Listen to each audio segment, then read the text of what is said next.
ছেলের সাথে বাবা মায়ের সম্পর্কে একটা বড় স্বার্থ থাকে। এই বিষয়টা আমরা অনেকেই লক্ষ্য করি। ছেলের সাথে একটা বড় স্বার্থ থাকে বাবা মায়ের। যখন কোনো ছেলে বিয়ে করে, সাথে সাথে বাবা মা মনে করে আমার ছেলে বউয়ের হয়ে গেছে, এই ছেলে আর আমাদের নাই। কিন্তু যখন মেয়েকে বিয়ে দেয় তখন কিন্তু তারা এই কথাটা কখনো চিন্তা করে না। মেয়ে কখনো পর হয় না, তারা মনে করে মেয়ে তো আমাদেরই আছে, মেয়ে কখনো পর হয় না। কিন্তু ছেলেকে বিয়ে দেওয়ার সাথে সাথেই তারা এই কনসেপ্ট নিজের ভিতরে ফিট করে নেয় যে ছেলে আর আমাদের কাছে নাই, ছেলে বউয়ের হয়ে গেছে। এরা থেকে আমাদেরকে দূরে সরে আসতে হবে। মনে রাখবেন এটা কেন হয়, কেননা বর্তমান যুগের বাবা মারা মেয়েদের কাছ থেকে কিছু আশা করে না, রিটার্ন কিছু আশা করে না। ছেলেদের কাছ থেকে অনেক কিছু আশা করে। মেয়েদের কাছ থেকে যখন সে অনেক খরচ করে এবং সে কখনো ভাবেই না যে মেয়ে আমাকে এগুলো রিটার্ন করবে, আমাকে আবারও এগুলো ফেরত দিবে, এটা কখনো বাবা মারা আশা করে না।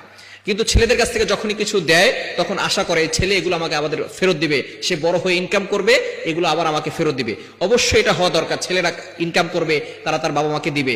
তবে বাবা মারা অতিরিক্ত বেশি আশা করে থাকে, যার কারণে সমাজের ভিতরে সুখ শান্তিগুলো নষ্ট হয়ে যাচ্ছে। এবং আরো যে বিষয়গুলো সেটা হচ্ছে, মেয়েদের কাছ থেকে যদি কোনো সময় মেয়েরা বিপদে পড়ে যায়, সাথে সাথে বাবা মারা তাদের স্বার্থের থেকেও বেশি হলেও তারা মেয়ের পাশে দাঁড়ায়, জামাইয়ের পাশে দাঁড়ায়, মেয়েকে সাহায্য করে। সামর্থ্যের বাইরে গেলেও তারা সাহায্য করার চেষ্টা করে। কিন্তু ছেলে যদি কখনো বিপদে পড়ে যায় তখন বলে তোর সমস্যা তুই নিজেই ঠিক কর, তোমার সমস্যা তুমি নিজেই সমাধান করো, তুমি বিয়ে করেছো, তুমি তোমার স্ত্রীকে দেখো, তোমার সন্তানদেরকে তুমি দেখো।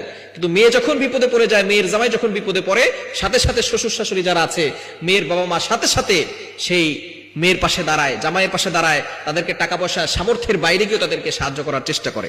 সুতরাং এই বিষয়গুলো আমাদেরকে খুব লক্ষণীয়। বিশেষ করে যখনই কোনো মেয়েকে বিয়ে দেয় পড়াশোনা করার পরে, বাবা যদি 10 লক্ষ টাকাও খরচ করে, খরচ করার পরে কখনো মেয়েকে বলে না যে তোর জন্য 10 লক্ষ টাকা খরচ করেছি।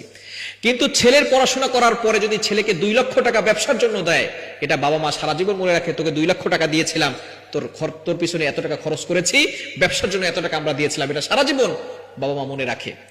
শুধু তাই নয়, মেয়েদের কাছ থেকে বাবা মা কোনো আশাই করে না, যার কারণে মেয়েরা যদি 100%-এর ভিতরে মাত্র 5% দেয়, তাহলেই বাবা মা মনে করে আমার মেয়েই মনে হয় আমাকে খুব ভালোবাসে, আমার মেয়ে আমাকে বোঝে, আমাকে নিয়ে ভাবে।